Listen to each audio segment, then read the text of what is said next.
আসসালামু আলাইকুম। Thalassaemia support হাবের পক্ষ থেকে আমি মরিয়ম আপনাদের সাথে আছি। আবারও আপনাদের মাঝে চলে আসলাম নতুন আরেকটি ভিডিও নিয়ে। তো আজকের ভিডিওতে আমি আপনাদের জানাবো আলফা থ্যালাসেমিয়া এবং বিটা থ্যালাসেমিয়া কি এবং এর বিস্তারিত।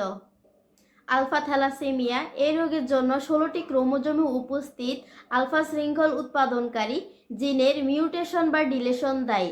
4টি জিন দিয়ে আলফা থ্যালাসেমিয়া শৃঙ্খল তৈরি হয়। বাবা মা থেকে প্রাপ্ত 4টি জিনের মধ্যে এক বা তার অধিক জিন ত্রুটিপূর্ণ হলে আলফা থ্যালাসেমিয়া হয়। যত বেশি জিন ত্রুটিপূর্ণ হবে তত বেশি মারাত্মক সমস্যা দেখা দিবে। যেমন একটি জিন ত্রুটিপূর্ণ হলে থ্যালাসেমিয়ার কোনো লক্ষণ বা উপসর্গ দেখা যাবে না, তবে আক্রান্ত ব্যক্তির মাধ্যমে তার সন্তানের মধ্যে এই রোগ ছড়াবে। 2টি জিন ত্রুটিপূর্ণ হলে এর হালকা উপসর্গ দেখা যাবে। এই অবস্থাকে বলা হয় আলফা থ্যালাসেমিয়া মাইনর। 3টি জিন ত্রুটিপূর্ণ হলে এর উপসর্গগুলো মাঝারি থেকে মারাত্মক আকার ধারণ করে। এই অবস্থাকে বলা হয় হিমোগ্লোবিন এস ডিজিজ। 4টি জিন ত্রুটিপূর্ণ হলে একে বলা হয় আলফা থ্যালাসেমিয়া মেজর অথবা হাইড্রোভাস পিটালিস। এর ফলে প্রসবের পূর্বে অথবা জন্মের পর ভ্রূণ নষ্ট হয়ে যায়। বিটা থ্যালাসেমিয়া শৃঙ্খল গঠিত হয় 2টি জিন দিয়ে।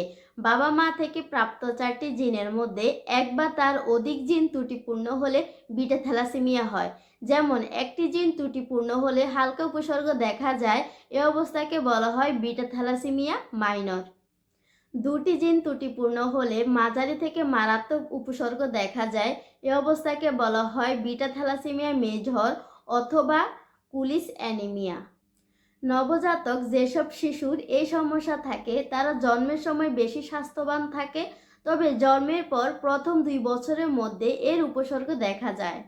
সো আজকের ভিডিও পর্যন্ত। পরবর্তী ভিডিও দেখতে আমার চ্যানেলটি লাইক, শেয়ার, সাবস্ক্রাইব করে বেল আইকনে ক্লিক করে পাশে থাকুন এবং বেশি বেশি শেয়ারের মাধ্যমে এই তথ্যগুলো অন্যদের জানার সুযোগ করে দিবেন। ধন্যবাদ।